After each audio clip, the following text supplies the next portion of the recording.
하나님 말씀 봅니다. 마태복음 15장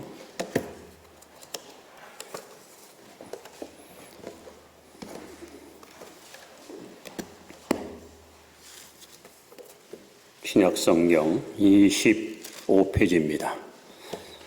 마태복음 15장 21절부터 28절까지 우리 교독하겠습니다. 예수께서 거기서 나가사 두로와 시돈 지방으로 들어가시니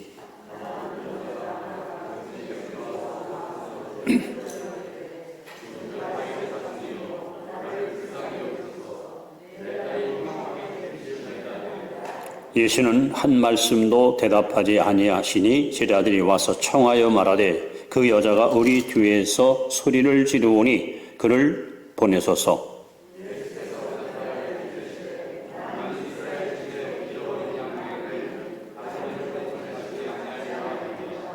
여자가 와서 예수께 절하며 이르되 주여 저를 도우소서.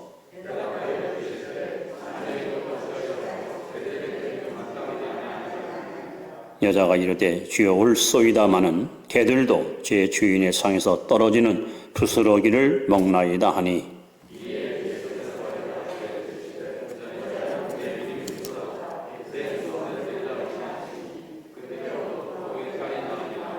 아멘. 28절까지 보았습니다. 샬롬 인사합시다. 항상 믿음으로 승리하시기 바랍니다.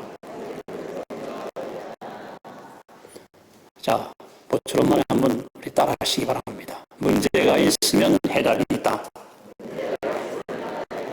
해답이 없는 것은 문제가 아니다. 모든 해답은 성령이 있다. 찬송 305장 여러분도 잘 아는 나 같은 죄인 살리신 이 찬송가를 작시한 존유천 목사님이 82세에 세상을 떠나는데 그가 임종 직전에 한 유명한 말이 있습니다. 내가 죽어 천국 가면 3번 난 놀랄 거다. 첫 번째는 전혀 예상치 않은 사람. 저 사람이 예수 믿었나? 저 사람이 교회 다녔었나? 전혀 예상치 않은 사람이 천국에 와 있는 것 때문에 놀랄 것이다. 두 번째는 꼭 올 줄 알았는데 반드시 천국에 올 수 있었는데 그 사람이 오지 않은 것 때문에 놀랄 것이다. 마지막 세 번째는 나같이 추악한 죄인이 하나님의 은혜를 입어 영광의 나라에 들어온 것에 대해서 나는 놀랄 것이다. 참 공감이 가는 이야기입니다. 여러분, 참 신앙생활에는 의외성이 흔히 보입니다. 여러분이 교회 와서 신앙생활 할 때에 기대했던 사람이 있어요. 저분은 앞으로 좋은 일 끝낼 거야. 그런데 전혀 기대를 저버리고 타락하는 불쌍한 사람이 있어요. 반면에 전혀 기대 안 했어요. 저 사람이 뭐 신앙생활 제대로 하겠어? 그런데 너무나도 신앙생활을 성실히 잘하는 사람이 있어요. 예배도 그렇습니다. 특히 부흥회를 해보면 기대했던 사람은 오히려 은혜를 못 받아. 아니 은혜 자리에 오지 않아요. 근데 엉뚱하게 예상치 않은 사람이 은혜 받고 변화되는 것을 보게 됩니다.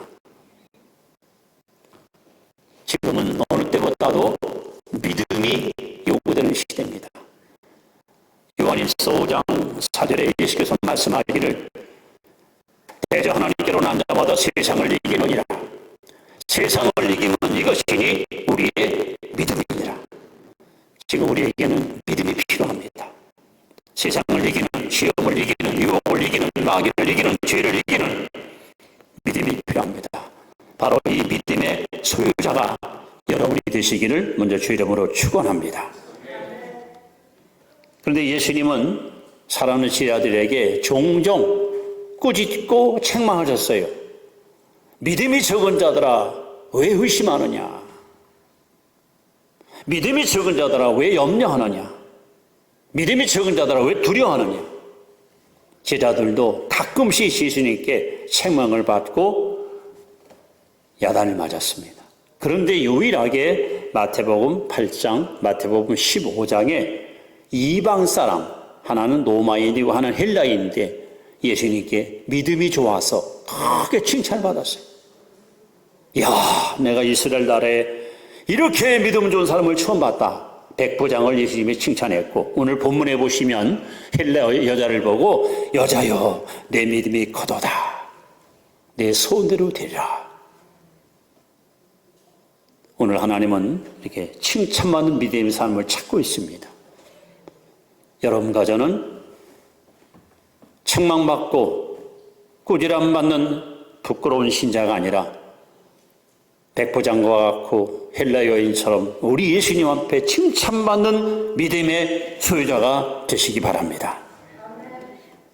오늘 본문에 보시면 예수님이 이스라엘 저 북쪽 시돈 지역에 갔을 때에 머남농조 외동딸이 흉악한 귀신 들려가지고 아이가 막 고통을 받아요. 그걸 지켜보는 어머니 마음이 천간에 말간에 찢어지는 아픔입니다.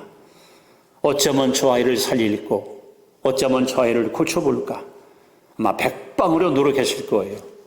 그러나 아이가 점점 악화되고 점점 심해지니까 거의 절망에 다다랐을 때에 마침 예수님이 자기 마을에 오셨다는 소문을 접하게 됩니다.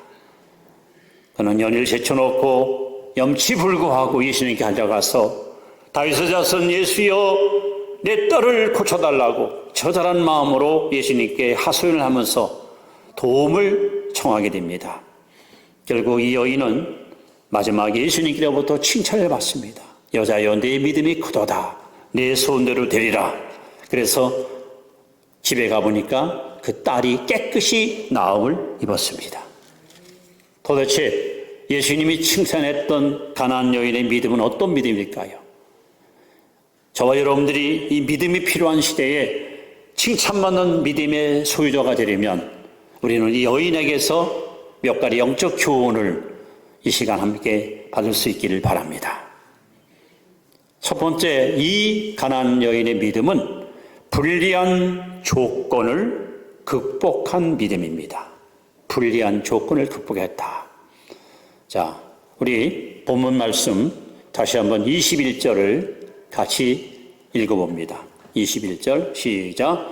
예수께서 거기서 나가사 두로와 시돈 지방으로 들어가시니.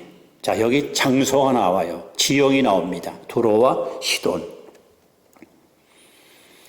지금 가나안 여인이 살고 있는 곳, 그가 정착하고 가족들과 함께 생업을 유지하는 곳이 바로 두로와 시돈입니다. 이 두로와 시돈은 한마디로 말하여 하나님 앞에 저주받은 땅이에요. 버림받은 땅이에요. 사람들이 서로 만나면 물어보잖아요. 고향 어디세요? 아, 저 청주입니다. 고향 어디세요? 아, 저는 경주입니다. 그러면은 거기 살기 좋죠. 이 두로와 시돈에서 왔다 그러면 아유, 저주받은 땅, 버림받은 땅. 야, 저거 별것도 아니네. 그 당시 가장 비참한 사람이 살고 있는 그야말로 저주의 땅이 바로 두로와 시돈이었습니다. 레바논에 속해 있는 땅으로서 아주 유대인들 가는 양숙이었고요. 서로 적개심을 가지고 서로 기도할 때마다 막 저주를 해요. 저 인간들 벼락 맞아 죽어라. 예? 어둠의 땅. 특히 유대인들은 이 시돈에 사는 사람들을 가리켜서 개 같은 존재들이 살고 있는 땅 이렇게 표현했습니다. 그만큼 희망이 없는 미래가 전혀 보이지 않는 가장 불쌍하고 가난한 곳이 바로 이 두로와 시돈 땅이었습니다. 바로 그 땅에 살고 있는 여자가 여기 출신이 이렇게 써 있습니다. 마가복음 7장 26절에 보시면 그는 헬라인이요 스로보닉의 족속이라. 이방인 즉 헬라 여인이었습니다. 자, 살고 있는 곳도 저주받은 땅이고 어둠의 땅이고 버림받는 땅이고 또 본인의 신분도 유대인이 아닌 이방 여인, 헬라 여인이었습니다. 이것이 그리 문제가 되느냐 하지만 여러분 놀라지 마십시오. 예수님 당시 유대인들은 아침에 눈을 뜨면 성전을 향해서 손을 들고 기도합니다. 이 기도를 빠짐없이 꼭 합니다. 하나님이여, 유대인으로 태어난 것을 감사합니다. 하나님이 여자가 아닌 남자로 태어난 것을 감사합니다. 하나님이여, 노예가 아닌 자연으로 태어난 것을 감사합니다. 이것이 그 당시 유대인 남자들이 드리는 그들의 공동 예배였습니다. 그만큼 이방인, 특히 여자들은 철저하게 외면당하고 무시당했던 그런 어두운 시절이었습니다. 그러니까 이 여인은 믿음을 가질 수 있는 조건이 전혀 없었어요. 신분을 보나 출생기를 보나 상황을 보나 여건을 보나 전혀 좋은 믿음 가질 수 있는, 칭찬받은 믿음 가질 수 있는 조건이 전혀 없었어요. 그런데도 불구하고 이 불합리한 조건을 뛰어넘고 극복하고 믿음을 가졌다는 거예요. 여러분, 삶의 불리한 조건이 신앙의 불리한 조건이 될 수 없다는 것을 이 여자가 보여주는 거예요. 여러분, 지금 여러분이 처한 환경, 여러분이 처한 처지, 여러분이 처한 어떤 현실. 자, 나도 예수 잘 믿고 싶은데 우리 식구들은 전부 불교 신자고 하나님을 모두 반대하고 있기 때문에 나는 믿음을 지키기 어렵다. 그런 불리한 조건을 가지고 계십니까? 기대를 걸고 직장에 들어갔는데 사장님도 불교 신자고 상무님은 무슨 무당신을 또 쫓아다니고, 그래서 식사 시간에 기도하려면 눈치를 보게 되고, 코로나 때문에 또 윗사람이 불러가지고 자네 교회 다니나? 예. 주일날 교회 가나? 이걸 가지고 시비를 걸어서 결국 예배를 못 드리도록 어려움 겪는 교우들이 주변에 많이 있습니다. 여러분, 이런 불리한 조건이 있을지라도 여기 가나안 여인에게 배워야 됩니다. 그걸 극복해야 됩니다. 이런 이유 저런 이유 때문에 난 이래서 교회 다니기 힘들고 난 이래서 예수 믿기 힘듭니다 하고 자꾸 여러분들이 여러 가지 이유를 붙인다면 여러분의 믿음은 결코 성장할 수 없고 여러분의 신앙은 결코 하나님을 감동시킬 수가 없습니다. 하나님 말씀을 들어보세요. 하나님이 우리를 선택할 때에 그 선택의 기준이 고린도전서 1장 27절에 보시면 너무 기가 막혀요. 하나님은 어떤 사람을 선택하시나요? 하나님은 세상에서 약한 자를 택하사 강한 자를 부끄럽게 하시고 미련한 자를 택하사 지혜로운 자를 부끄럽게 하시며 하나님은 세상에서 없는 것들과 멸시받는 것들과 천한 것들을 택하사 있는 자들을 폐하시는 하나님이라 했습니다. 하나님은 결코 똑똑하고 유능하고 실력있고 능력있는 사람을 택한다고 말하지 않았습니다. 약하고 미련하고 어리석고 모자르고 이런 자들을 택하신 하나님이에요. 이런 하나님이라면 우리가 여러분 자기의 신분 때문에 자기의 출신 성분 때문에 자신의 가문 때문에 실망할 필요가 없고 좌절할 필요가 없습니다. 하나님은 편견이 없이 우리 모두를 사랑하시고 우리 모두에게 은혜를 베푸시는 자비로우신 하나님이십니다. 그러므로 이 가나안 여인은 저주받은 땅에 살고는 이방 여인이었지만 이러한 모든 불리한 조건을 극복하고 예수님께 칭찬받은 믿음의 여인이 된 거예요. 이게 진짜 믿음이고 하나님 이런 믿음의 사람을 지금도 찾고 계십니다. 자, 두 번째, 이 헬라 여인의 믿음이 왜 칭찬받는가 하는 겁니다.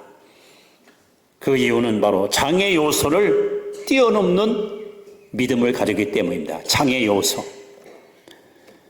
자, 오늘 본문에 보시면 4가지 장애물이 예수님 가는 앞길을 가로막습니다. 여러분, 신앙의 길에는요 반드시 장애가 있어요. 예수 잘 믿으려면 주변에서 격려해주고 보듬어주고 지원해주고 잘해봐 내가 밀어줄게 이런 일이 있는 게 아니에요. 딴지 거는 일, 왜 가냐고, 제동을 걸고 예수 믿어 뭐 할 거냐고, 때로는 핍박을 받고 이런 장애가 있다니까요. 이 장애물 때문에 수많은 사람들이 결국 도중에 하차하고 타락하고 다시 곁길로 빠지고 넓은 길로 넘어진 사람들이 얼마나 많습니까? 이 가나안 여인이 예수를 만나려고 할 때에 몇 가지 장애물이 있냐면 4가지가 등장하는데, 자, 하나하나 한번 이 장애물을 이 시간 한번 짚어보겠습니다. 첫 번째 장애물입니다. 자, 23절을 같이 봅니다. 시작. 예수는 한 말씀도 대답하지 아니하시니. 스톱. 여기까지. 첫 번째 장애물은 냉담. 예수님이 너무 냉정하게, 너무 냉담하게 이 여자의 호소를 듣질 않아요. 아니, 예수님이 어떤 분입니까? 수고하고 무거운 짐자들은 다 내게로 오라. 내가 너를 쉬게 하리라 하고 우리를 초청하는 분 아닙니까?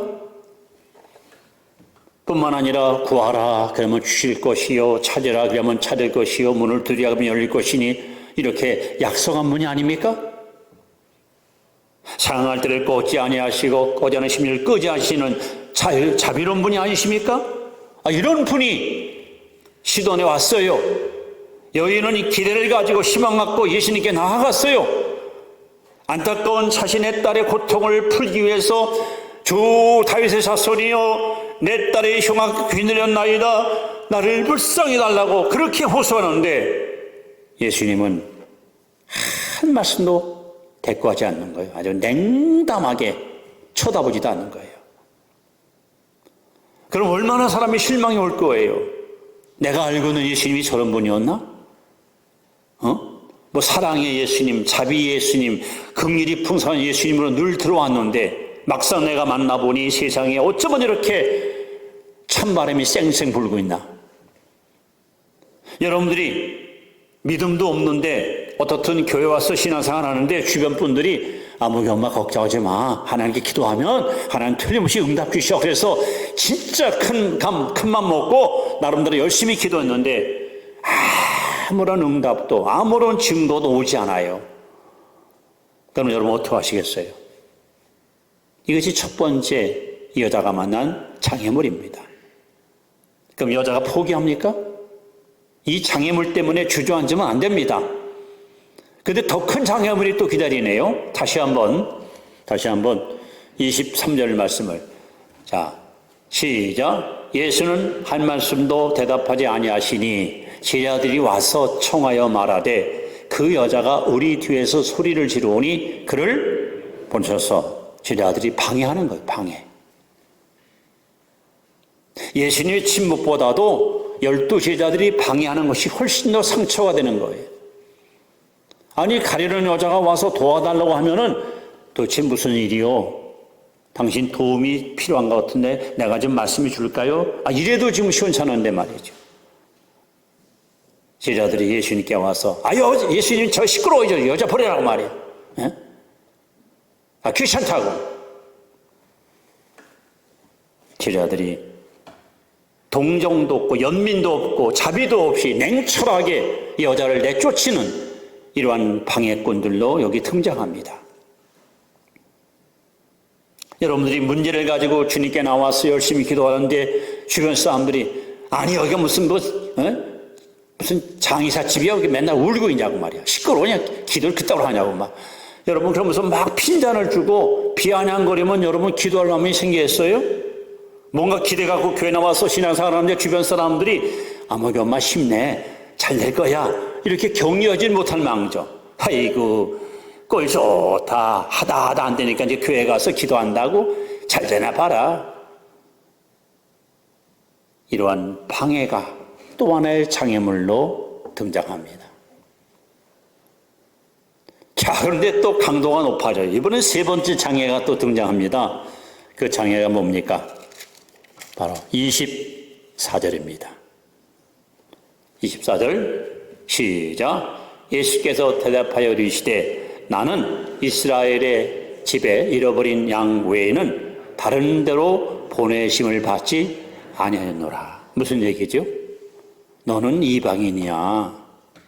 넌 우리 밖에 있는 이른 양이야. 나는 이스라엘 백성, 즉 선택받은 백성에게 내 보냄받았지 너와 같은 이방 여자에게는 내가 보냄받지 않았다.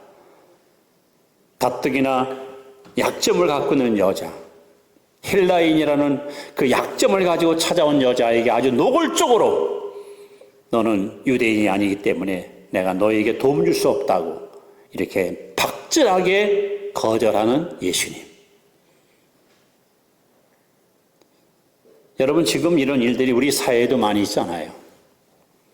서울에 가서 취업하려고 이력서를 냈더니 뭐야, 이게 지방 출신 아니야? 아이고, 이런 애들이 감히 이런 회사를 들어오려고 그래? 지방 대학 나왔다는 이유 때문에 원하는 직장에 들어가지 못하는 불이익을 당하는 사람들이 얼마나 많아요. 출신 성분 때문에 또 과거에 전과가 있기 때문에 이런 걸 가지고 저 사람은 전과자이기 때문에 안 된다. 또 장애가 있기 때문에.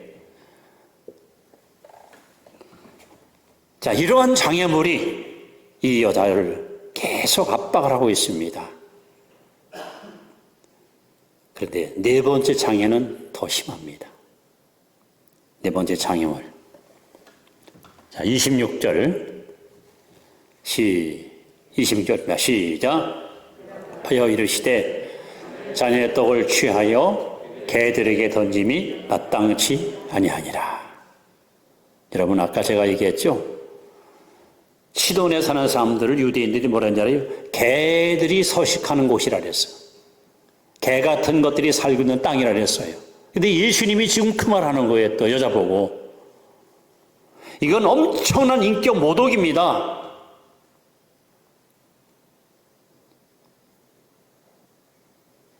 자녀의 떡, 즉 택한 민족의 줄, 이 은혜를 개만도 못한 이방인에게 줄 수 없다는 이 주님의 말씀은요, 얼마나 모욕이에요, 모욕.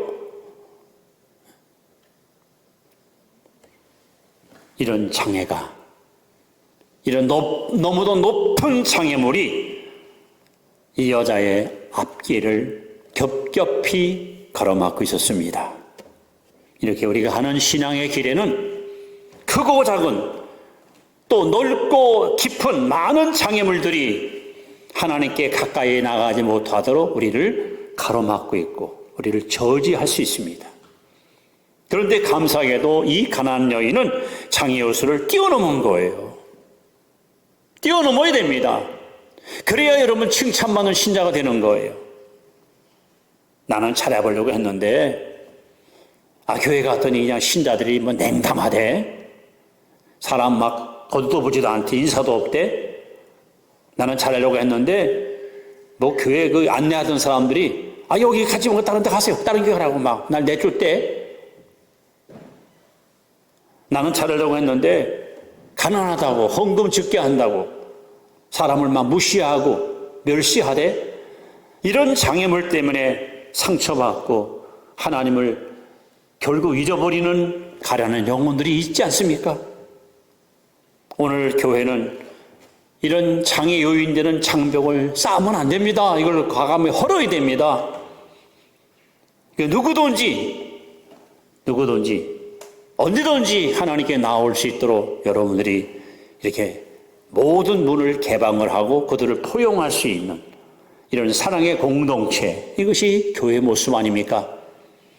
그렇습니다.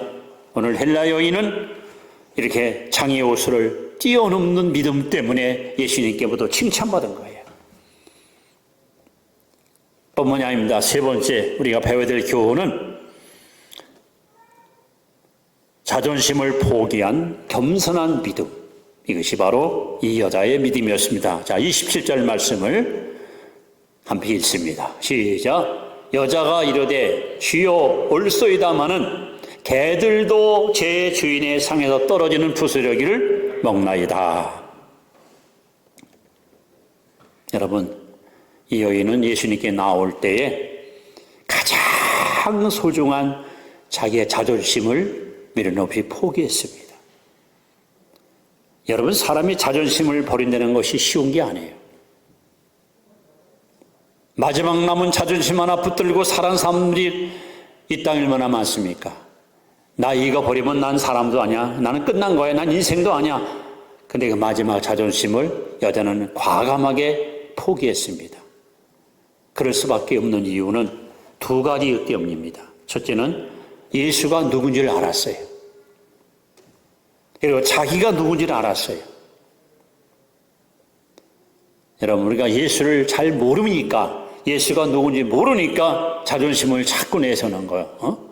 내가 말이야, 명색이 사회에서는 말이야, 장관급이고 뭐급이고 내 교회 가서 왜 날 갖다 그렇게만 무시할 수 있어?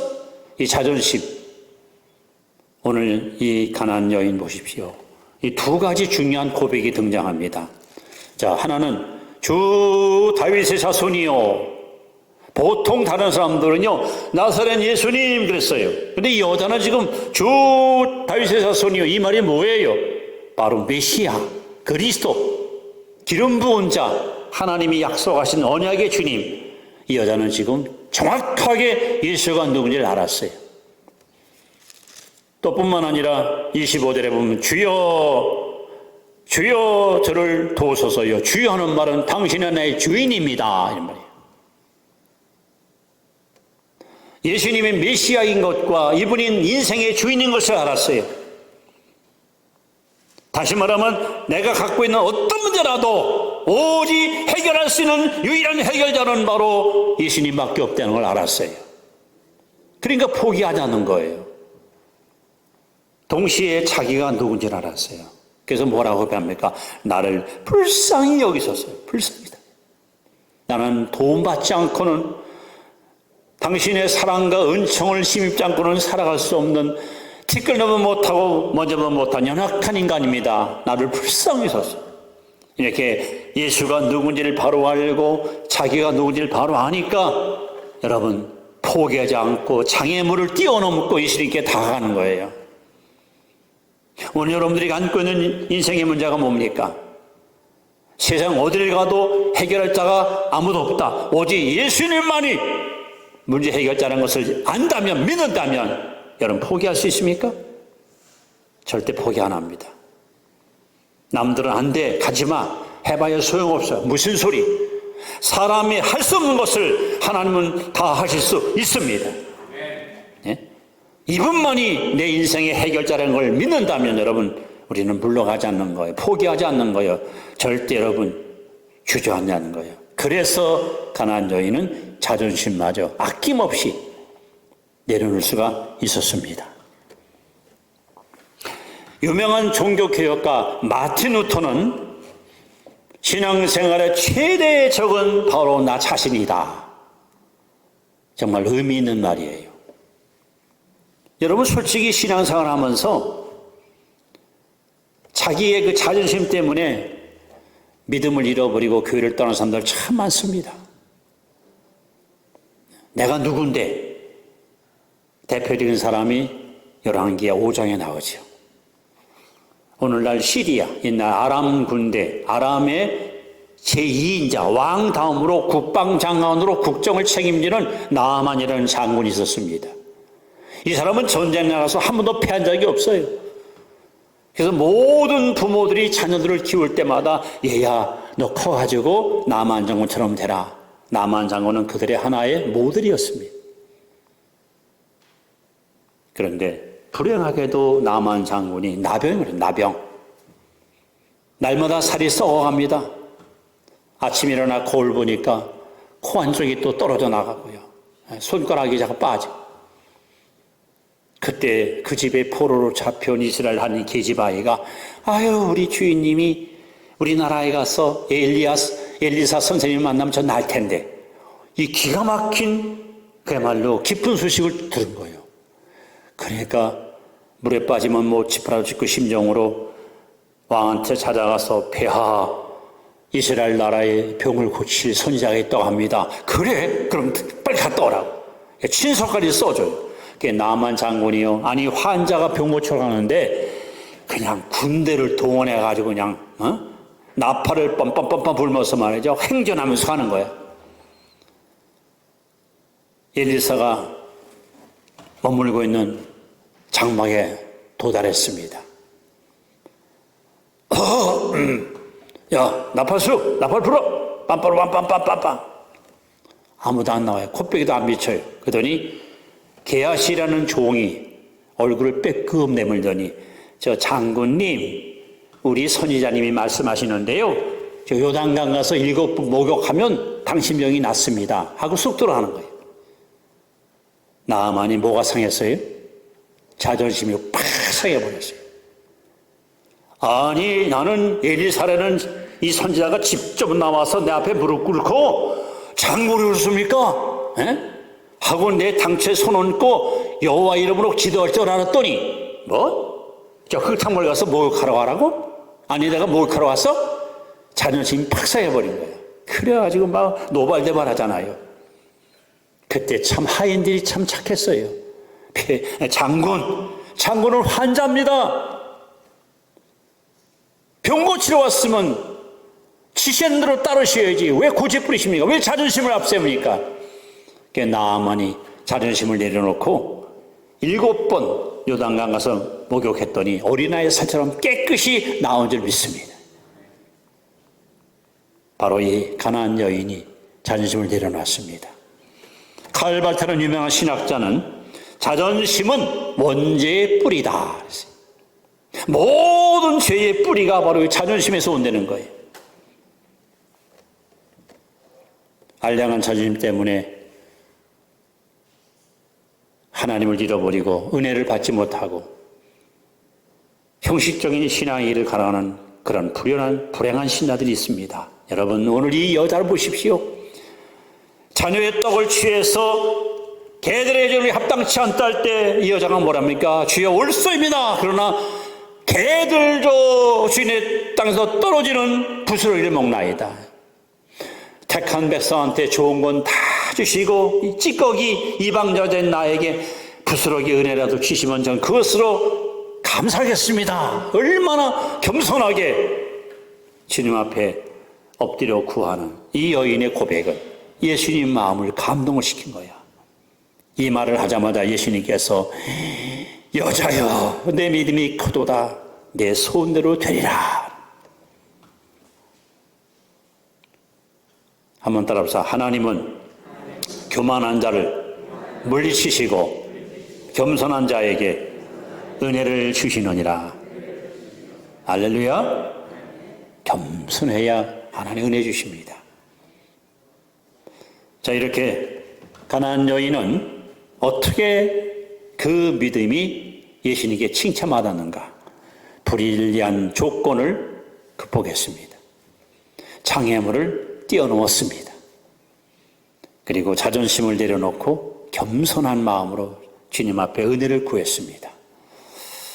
그래서 예수님이 이 여인의 믿음을 칭찬했고, 이 아름다운 미담은 오늘까지 우리에게 감동을 주고 있습니다. 예수님을 감동시켰던 여자의 믿음이 얼마나 우리에게 여러분 많은 여러 감동을 주고 본받고 싶은 하나의 모델이 아닙니까? 자, 이렇게 말씀을 마무리하려고 합니다. 우리가 잘 아는 히브리서 11장 6절 말씀 다 같이 읽습니다. 시작. 믿음이 없이는 하나님을 기쁘시게 하지 못하나니 하나님께 나아가는 자는 반드시 그가 계신 것과 또한 그가 자기를 찾는 자들에게 상 주신 이심을 믿어야 할지니라. 제가 아까 말씀했습니다. 지금은 뭐가 필요한 시대입니까? 믿음이 필요한 시대입니다. 왜 믿음이 필요합니까? 믿음만이 하나님을 기쁘시게 할 수 있어요. 이 가나안 여자가 믿음을 가지고 예수님을 기쁘게 하기 때문에 예수님께 칭찬받았습니다. 시편 37편 4절에 보시면 또 여호와를 기뻐하라. 저가 내 마음의 소원을 이루어 주시리로다. 여러분 마음의 소원이 있으시죠? 그 소원을 이루고 싶으십니까? 분명히 성경에 해답이 나와요. 하나님을 기쁘시게 하십시오. 아니 믿음으로 하십시오. 그러면 하나님께서 여러분의 마음의 소원을 만족하게 이루어 주실 것입니다. 여인에게 주신 말씀을 다시 한번 읽어봅니다. 여자여, 내 믿음이 크도다. 내 소원대로 되리라 하시니 그때로부터 그의 딸이 나으니라. 할렐루야. 기도하겠습니다.